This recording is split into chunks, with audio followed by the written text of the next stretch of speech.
ए guys, guys hello, guys hello, इधर इधर, यहाँ यहाँ यहाँ,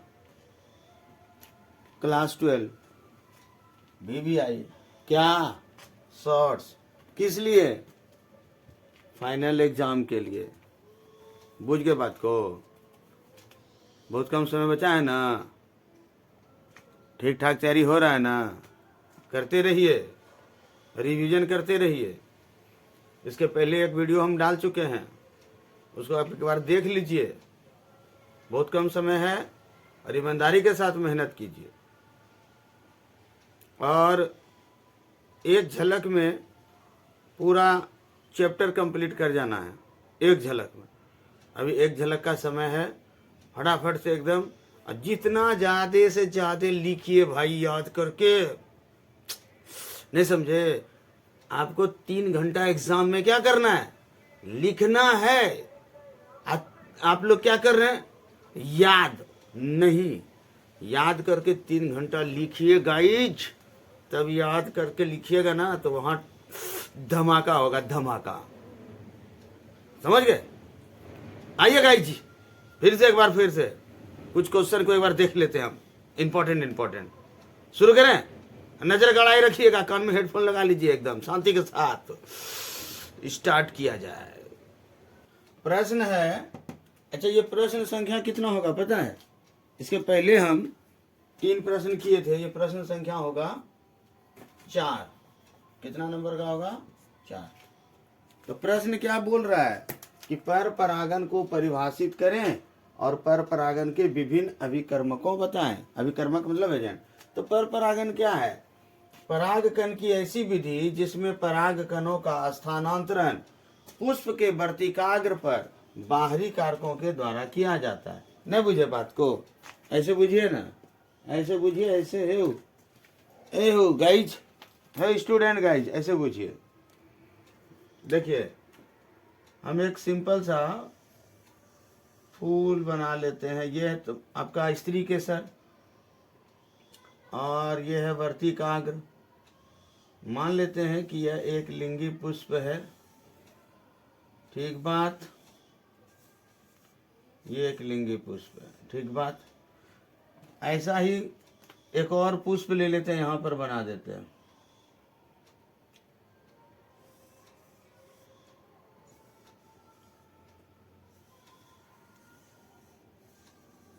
ये भी एक लिंगी पुष्प है, लेकिन ये इसमें स्त्री केसर है तो इसमें मादा जननांग हुआ, इसमें पुंग केसर है तो नर जननांग।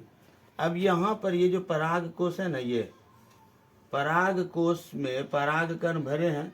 जब ये पराग कोश परिपक्व होकर फटता है तो बाहर निकल जाते हैं इसके परागकण। जब यही परागकण यहाँ से इस वर्तिकाग्र पर पहुंचेगा, ये वर्तिकाग्र है, ठीक है, स्टिग्मा। जब यहाँ पर पहुंचेगा तो इस क्रिया को परागन कहते हैं, पता ही है आपको। लेकिन ध्यान रहे कि अगर किसी माध्यम से अगर ये परागन होता है तो ऐसे परागन को ही हम क्या बोल देते हैं? पर परागन। पराये से जो पराग, पराये पराये पराये पराये से जो पराग,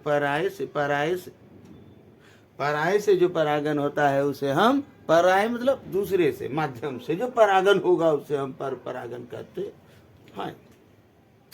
अब कौन कौन माध्यम है? बहुत सारे एजेंट है जिसके द्वारा ये पर परागन हो सकता है। जिसमें वायु द्वारा होगा जिसे एनिमोफिली कहेंगे, जल द्वारा होता है तो हाइड्रोफिली कहते हैं, जानवर द्वारा होता है जूफिली कहेंगे, कीट द्वारा होगा एंटीमोफिली कहेंगे, सांप द्वारा होगा सर्पेंटोलॉजी कहेंगे, सर्पेंटोफिली कहेंगे, लॉजी ने सांप का अध्ययन सर्पेंटोलॉजी। बुझ गए बात को? तो यहाँ पर आपका ये क्वेश्चन खत्म हुआ कि पर परागन को परिभाषित करें और पर परागन के विभिन्न अभिकर्मों को बताएं। चलिए अगले दूसरे क्वेश्चन की तरफ चलते हैं। ध्यान दीजिए एकदम कटाकट। देखिए 5 नंबर प्रश्न है, द्विनिषेचन को परिभाषित करें। द्विनिषेचन को परिभाषित करें। इसके खोजकर्ता कौन है द्विनिषेचन के? एसजी नवास्चिन एवं गिगनार्ड। याद रखिएगा, ऑब्जेक्टिव भी बन सकता है। कौन से पौधे में खोजा था ये? लिलियम एवं फर्टिलेरिया। ऑब्जेक्टिव बन सकता है ये, ध्यान देना। परिभाषा क्या बोलेंगे द्विनिषेचन का? जब पुष्प वाले पौधे में 2 बार निषेचन होता है तो उसे हम द्विनिषेचन या दोहरा निषेचन कहते हैं। बुझ गए बात को? जब पुष्प वाले पौधे में कितनी बार? 2 बार निषेचन होगा तो उसी क्रिया को हम क्या कहते हैं? दोहरा निषेचन या द्विनिषेचन। प्रक्रिया क्या है इसका? पराग नलिका में मौजूद 2 नर युग्मक में से एक, आपको पता होना चाहिए कि पराग कण से कितने नर युग्मक परिपक्व होकर निकलते हैं? 2। तो पराग नलिका में मौजूद 2 नर युग्मक में से एक नर युग्मक अंड कोशिका से संलयन करता है और दूसरा नर युग्मक 2 ध्रुवीय केंद्रक के साथ संलयन करता है। तो 2 बार हो गया ना? नहीं समझे बात को? चित्र को समझिएगा। यहाँ पर एक चित्र बना रहे हैं, ध्यान देना। यहाँ पर ध्यान दीजिएगा। ये मान लेते हैं हम, ये बना दिए आपका अंडाशय। पहले स्त्री केसर बना लिए पूरा, ये स्त्री केसर बना देते हैं। और यहां मौजूद है कौन? बीजांड।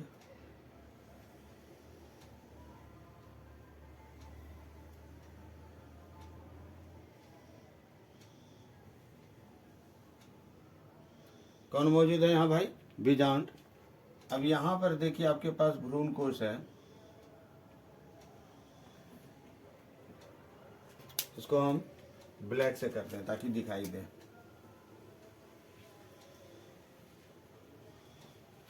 और यहाँ पर इसको हम बाहर अब निकालेंगे। यहाँ पर कुछ कोशिकाएं हैं इस तरह से।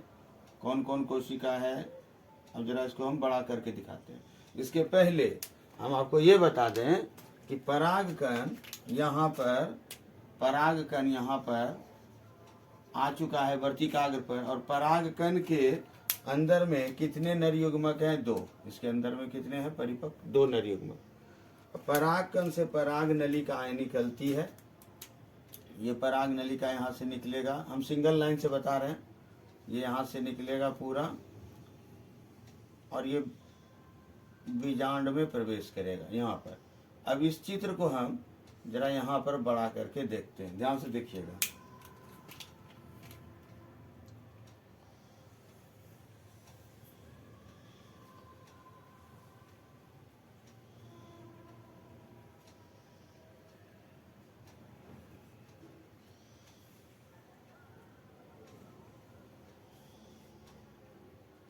सिंपल सा चित्र हम यहाँ पर भ्रूण कोश का बना दिए, ठीक है। अब ध्यान दीजिएगा क्या बोल रहा है। पराग नलिका में मौजूद 2 नर युग्मक, यहाँ पर पराग नलिका बना, इसके अंदर में ये दोनों नर युग्मक आगे बढ़ रहा है, इधर से भी आगे बढ़ रहा है। तो हम यहाँ वाला ये डायग्राम ग्रीन कलर वाला यहाँ से हम ऊपर से लाते हैं और यहाँ पर मिला दिए, लो ठीक बात। अब ये 2 नर युग्मक यहाँ बढ़ा, आगे की तरफ बढ़ेगा। एक नर युग्मक अंड कोशिका से संलयन करेगा। अंड कोशिका कौन है यहाँ पर? अंड कोशिका है यहाँ पर, ये रेड कलर से, ये है अंड कोशिका, ठीक बात। ये है अंड कोशिका। एक नर युग्मक ये जो आता है ये अंड कोशिका से संलयन कर लेता है, और दूसरा नर युग्मक 2 ध्रुवीय केंद्रक से संलयन करता है। तो ध्रुवीय केंद्रक कौन है? ये रहा। ये कौन है? ये है ध्रुवीय केंद्रक। ये कौन है? ये ध्रुवीय केंद्रक। तो दूसरा, एक तो नर युग्मक इससे संलयन करेगा अंड कोशिका से, और दूसरा कौन कर लिया? ध्रुवीय केंद्रक। ये कौन है भाई? ध्रुवीय केंद्रक। और ये कौन है? अंड कोशिका। एक नर युग्मक अंड कोशिका से और दूसरा ध्रुवीय केंद्रक से जब संलयन कर लेता है तो इसे ही हम कहते हैं दोहरा निषेचन, द्विनिषेचन। आप इसे इस प्रकार भी लिख सकते हैं। अब लिखिएगा यहाँ पर इस तरह से। पहला कंडीशन क्या हुआ? एक नर युग्मक, आप लोग लिख सकते हैं इसको, एक नर युग्मक, एक नर युग्मक किसके साथ मिल गया? अंड कोशिका से। किसके साथ संलयन किया? अंड कोशिका से। तो ध्यान देना, इस संलयन का एक नाम आएगा, ऑब्जेक्टिव में बन सकता है। इसे हम कहते हैं सिंगेमी। सिंगेमी। तो क्या रिजल्ट बनेगा? जब एक नर युग्मक एक अंड कोशिका से संलयन करता है तो किस चीज का निर्माण करेगा? जायगोट का। और कैसा जायगोट बनेगा? द्विगुणित। क्यों? ये क्या है? अगुणित, और ये भी क्या है? अगुणित। यहां तक बात समझ में आ गया? कोई दिक्कत? दूसरा जो होगा, दूसरा नर युग्मक, दूसरा नर युग्मक, ये भी एन, ये संलयन किससे कर रहा है? ध्रुवीय केंद्रक से। किससे करेगा? ध्रुवीय केंद्रक से। ध्रुवीय केंद्रक। लेकिन ध्यान दीजिए, यहां पर 2n है। ये क्या चीज कहलाएगा? जब दूसरा नर युग्मक ध्रुवीय केंद्रक से संलयन करता है तो इस संलयन को हम क्या नाम देते हैं? त्रिसंलयन। क्या नाम देंगे? त्रिसंलयन। और ये त्रिसंलयन के फलस्वरूप किस चीज का निर्माण करेगा? त्रिसंलयन के फलस्वरूप किस चीज का निर्माण करेगा? तो हम यहाँ पर शॉर्टकट में लिख देते हैं PEN, प्राइमरी एंडोस्पर्म न्यूक्लियस। आप लिख लीजिएगा प्राइमरी, इसको बोलेंगे हम प्राइमरी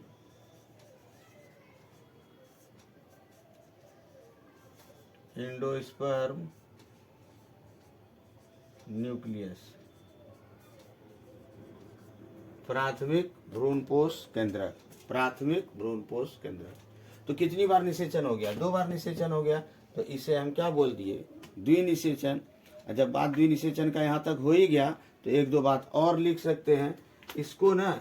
ये पहला वाला जो है, एक नर युग्मक अंड कोशिका के साथ जब संलयन करेगा तो इसे जननिक निषेचन भी कर सकते हैं। क्या कहेंगे? जननिक निषेचन बोल सकते हैं। इसे हम जननिक निषेचन भी कहते हैं। और भाई साहब कहीं कहीं तो आपको ये भी कह सकते हैं, इसको ट्रू फर्टिलाइजेशन भी बोल सकते हैं। True fertilization. तो ये बातें ध्यान में रखिएगा, कहीं ऑब्जेक्टिव में अगर आ जाए तो आप इसे लिख दीजिएगा। और दूसरा जो ये निषेचन हुआ, इसे हम कायिक निषेचन भी कहेंगे। कायिक निषेचन भी कहेंगे। कोई दिक्कत? ठीक है बात? तो याद रखिएगा इतना बात। चलिए आगे, चलिए अगले क्वेश्चन की तरफ चलते हैं। ठीक है, चलिए आपका ये प्रश्न है, बीजांड का नामांकित चित्र बनाएं। क्या है प्रश्न? बीजांड का नामांकित चित्र बना लीजिएगा। ठीक है, बीजांड का नामांकित चित्र। चलिए बनाते हैं चित्र, जरा देखिएगा धड़ाधड़ से, फटाफट से। मान लो अगर हम बड़ा साइज का, ये हम बना दिए क्या? इस तरीके से बड़ा साइज का बना दिए। इसके अंदर में हम बनाएंगे बीजांड। ये अंडाशय है, अब इसके अंदर में बनाएंगे बीजांड। बनाते हैं, ध्यान दीजिए।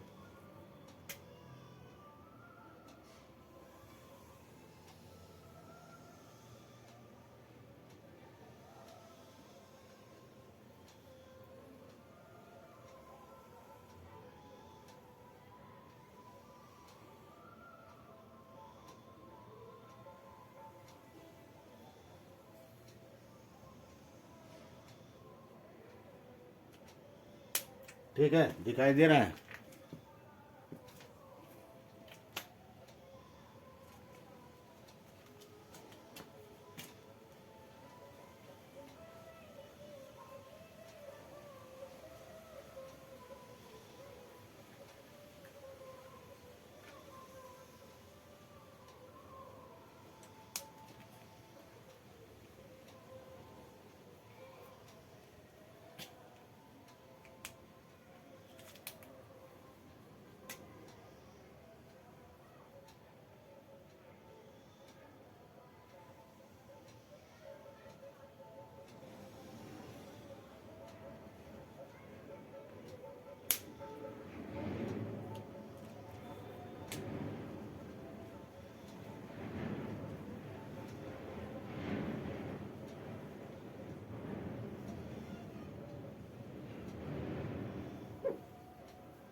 एक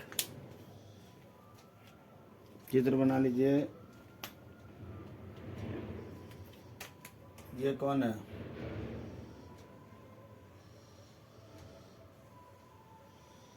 अंड कोशिका। ये कौन है? साइड में सहायक कोशिका। और इसके अंदर में ये कौन है? ये सारी कोशिकाएं होंगी। हम फटाफट से कर रहे हैं।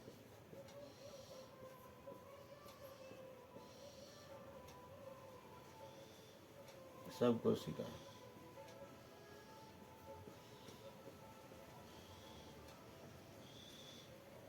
चलिए अब नाम लिख देते हैं, समझ में आ जाएगा। ये वाला जो भाग होगा, चलो ब्लैक से लिखते हैं, निभाग। ये वाला जो इंड होता है वो कहलाता है निभाग।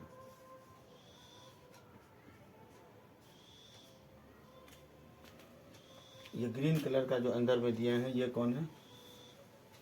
बीजांड का है।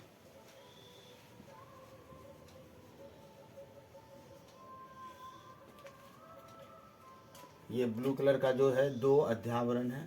ये दोनों क्या है? अध्यावरण।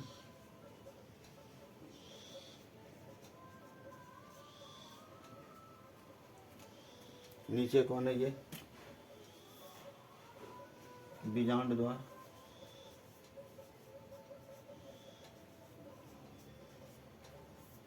कोई दिक्कत? अभी से आ जा। ये कौन? प्रतिमुखी कोशिका।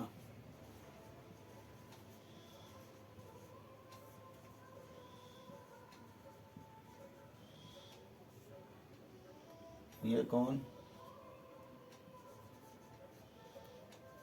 ध्रुवीय केंद्रक।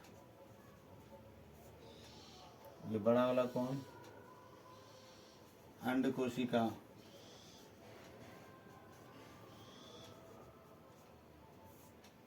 और ये बगल में 2 छोटा छोटा सहायक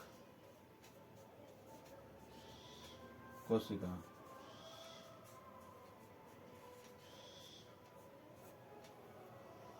तो ये आपका बन गया बीजांड का चित्र। ठीक है, बन गया। ऐसा तो बनाए होंगे ना, खाली आपको देखना था। जरूरी नहीं 1-2 बार रिवाइज कर लो, पर देखना था। ये बन गया आपका। ऐसा है, ये शॉर्ट क्वेश्चन चल रहा है, ध्यान देना। तो कितने क्वेश्चन हो गए अभी तक? 6, दोनों पार्ट मिला करके। चलिए इसके बाद का क्वेश्चन हम अगले वीडियो में करते हैं। तो आप लोग लाइक भी कर दीजिए, अगर अच्छा लगे तो सब्सक्राइब कर लीजिए, और लोगों को शेयर कर दीजिए जरूर से ज़रूर। आप अपनी स्टेटस पे, व्हाट्सएप वगैरह पे, जहाँ भी लगे लगा दीजिए, और अपने दोस्तों में ज़रूर शेयर कीजिए। ठीक है, और मेहनत करके अच्छे से तैयारी कीजिए भैया, समय कम है। हेलो गाइज, तो मिलते हैं अगले वीडियो में, तब तक के लिए हेलो गाइज।